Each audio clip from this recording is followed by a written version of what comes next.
GTI, 3 letters synonymous with affordable sports cars for more than 30 years.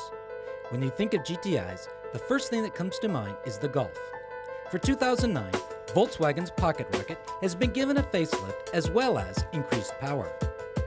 This GTI features all the attributes of the new Golf 6, including the front and rear lights, with an overall line that is very similar.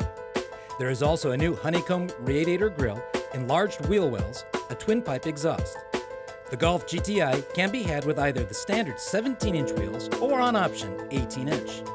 A discrete roof spoiler above the rear window adds to the sporty look, but VW has been careful not to overdo it. Some among us may have preferred a bit more aggressiveness, but keeping things humble isn't a bad idea when it comes to everyday use. It's the same story for the interior, where the new Golf GTI is a perfect mix of sport and sobriety, despite being just a bit austere for our taste. But the nifty steering wheel, with its chrome inserts and red piping, saves the day.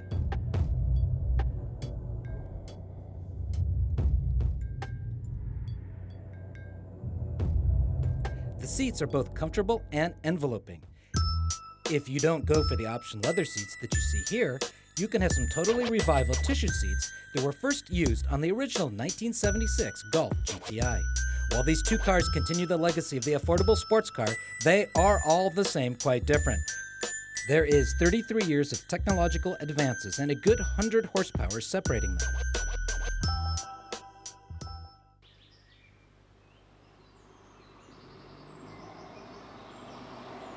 It doesn't take long to get the feel of being behind the wheel of a Golf, but here the suspension is a lot stiffer.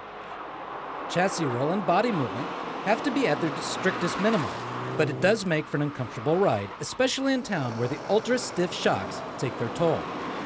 But that is what we've come to expect with the Golf, and what were negatives soon become positives on secondary roads.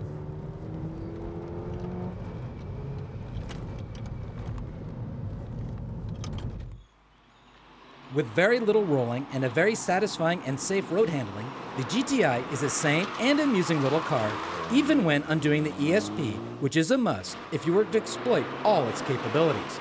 The VW engineers did some fine work on the 2-liter TSI, adding 10 more horsepower to the existing motor for a total of 210 bhp and a lot more character than the older GTI power plant.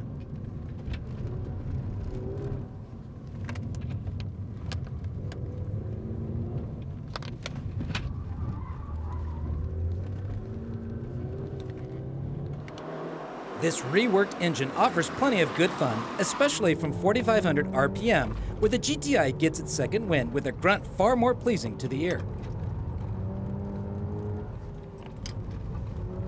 Despite a certain amount of complacency that has set in over the years, the GTI retains its original esprit, and this version is more powerful and gets better fuel economy.